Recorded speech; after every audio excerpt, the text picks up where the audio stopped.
qualité de votre présentation. On laissera, si vous le permettez, les questions à la fin de l'intervention des panélistes. Et j'invite Madame Ruth Béchamp à intervenir.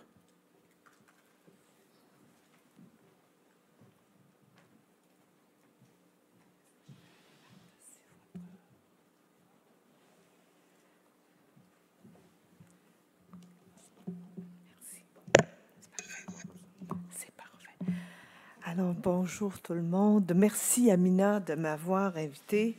Je ne savais pas que j'étais choyée comme ça. J'entends les propos des gens. Merci. Les propos sont tellement riches. Et pour répéter un petit peu ce que Madame la vice-présidente disait tout à l'heure, nos différences nous unissent.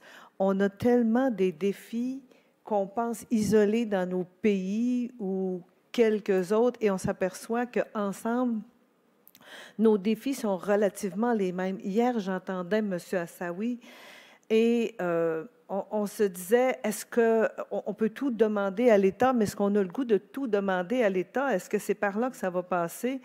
Nous, le mot « agir » nous parle énormément et depuis 10 ans, moi, c'est de ça que je parle en disant, je pense que tout ce qui se passe, c'est une responsabilité partagée où le gouvernement a une responsabilité, mais la société civile en a une encore plus grande, mais encore faut-il qu'elle le comprenne. Quelle est ma responsabilité? Et aussi, dans tout ça, je ne veux pas oublier le rôle que les femmes ont à jouer dans cette transformation qu'on est en train de faire. Alors, au-delà du renforcement des capacités sur laquelle on s'attache tout le temps pour dire il faut que les femmes puissent accéder à des postes de direction, on va les former, on va les accompagner dans leurs compétences, mais au-delà de ça, c'est quand ces femmes-là, on s'aperçoit qu'on leur donne les éléments de compétences pour y arriver, mais l'organisation n'est pas prête à les accueillir.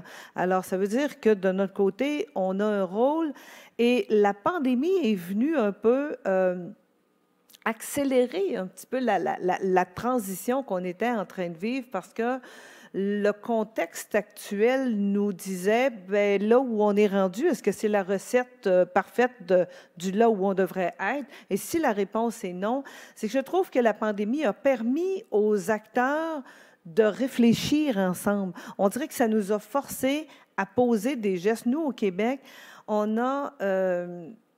pour accélérer cette transition, on était 3 femmes qui ont commencé à réfléchir à OK, il faut passer ça à un autre niveau. Et en quelques mois, on est passé à 150 personnes de très haut niveau qui se sont réunies pour former l'Alliance de la féminisation du leadership pour penser autrement.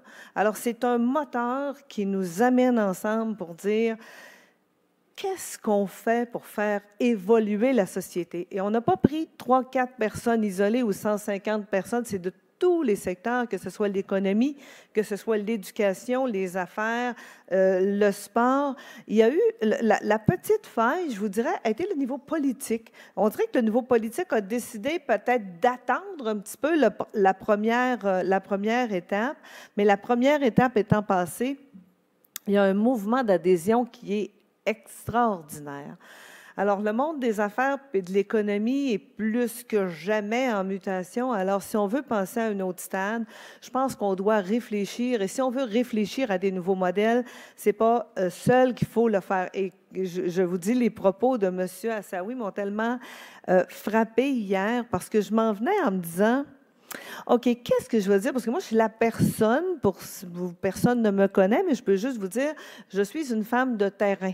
Une femme de terrain qui ne cherche que la solution, comment on peut y arriver, puis comment on peut développer des modèles, comment on peut faire évoluer les organisations dans une dimension plus grande et l'amener à celle de l'humain et de son environnement. Tout ce qui et la féminisation du leadership a amené les gens à questionner énormément parce qu'on parlait toujours, on revenait toujours à Est-ce qu'on parle de la gouvernance au féminin? Est-ce qu'on parle... Non, c'est beaucoup plus large, c'est dans l'ensemble. C'est comment on peut modifier notre façon d'être, notre posture mentale, de l'amener d'une façon beaucoup plus stratégique pour faire place à un leadership qui est beaucoup plus inclusif, beaucoup plus conscient, beaucoup plus humain, pour amener vraiment cette diversification de genre et de culture dans notre société. Ça se dit bien, hein, dans une phrase comme ça, mais moi, la première fois qu'on s'est rencontrés, à la fin de la rencontre, je disais, je pensais qu'on allait régler ça aujourd'hui, mais ça a l'air que c'est un petit défi qui est un petit peu plus long que ça. Les actions que nous allons porter dans les prochains mois, on a eu déjà un premier symposium. On a vraiment divisé un peu en 3 piliers suite à ça: l'éducation, la communication, la culture, les nouvelles formes de vie en organisation et les infrastructures et la gouvernance. C'est sûr que tout ce qui se passe dans le moment avec toutes ces valeurs, ces nouvelles valeurs ESG qui nous entourent, tout ce qui est lié à l'environnement, au social et à la gouvernance, on est chanceux parce que nous, depuis 10 ans, c'est ce qu'on véhicule, le S de ESG pour qu'est-ce qu'on peut faire pour la société. Et nous, on a choisi comme véhicule l'accès au marché pour les femmes. Comment on le transpose? C'est la diversification des fournisseurs, qui est vraiment une forme de responsabilisation des grandes entreprises pour qu'elles acceptent ou qu'elles consentent ou connaissent l'impact de leurs gestes en achetant, en s'approvisionnant,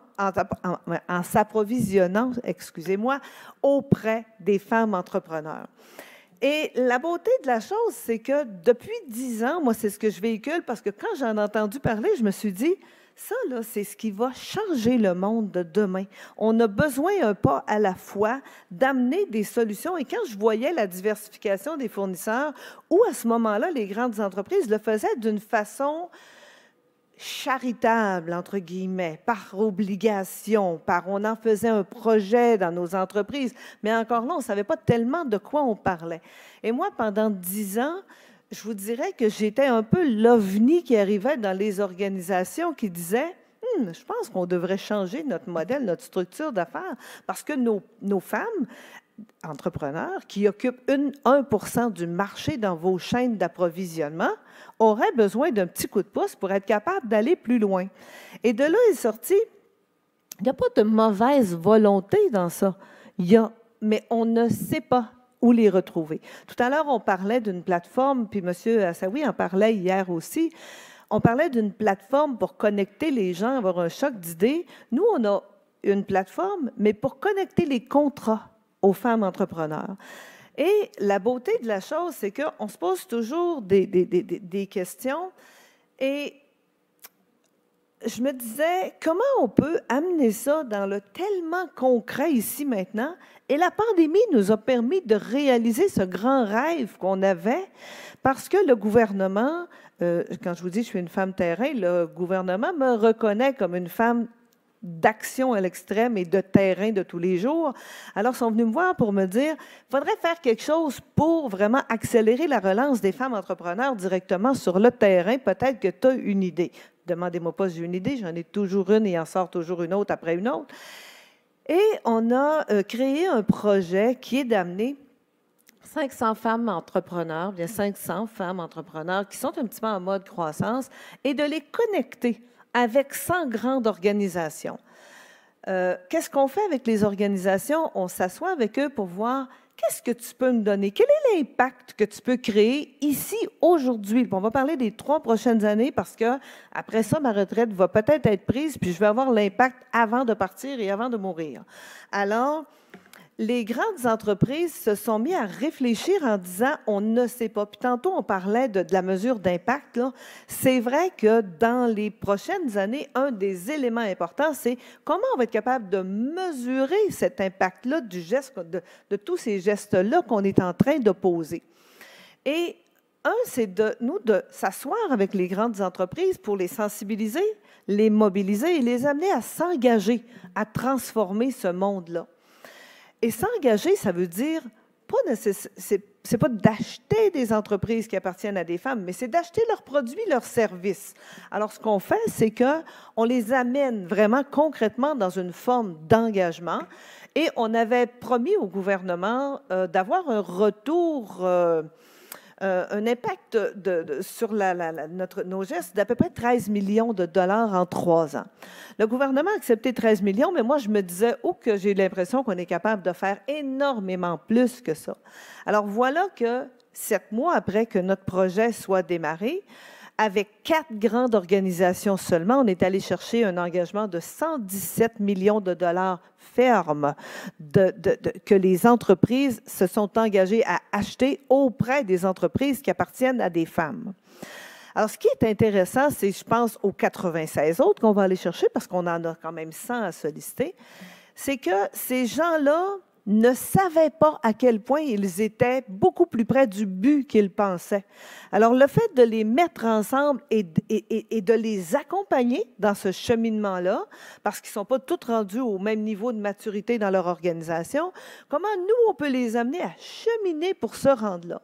Et notre mouvement de la féminisation a poussé cette réflexion-là et vraiment c'est jumelé un peu à cette réflexion et les grandes entreprises en se disant, nous, on a le goût de faire quelque chose pour changer parce que les 150 personnes qui sont autour de la table sont vraiment les personnes de haut niveau dans l'organisation qui ont dit, oui, c'est vrai que ça commence par nous et si on veut faire quelque chose, alors à partir de là, il y a un engagement de chacun qui est ou financier et ou sociétal. Qu'est-ce que je vais faire pour changer mon organisation? Parce que même si j'amène les femmes, comme je vous disais tantôt, dans un modèle de compétences prêtes à prendre des défis de haut niveau, il faut aussi que l'organisation soit capable de suivre cette pensée-là qu'on est en train de faire.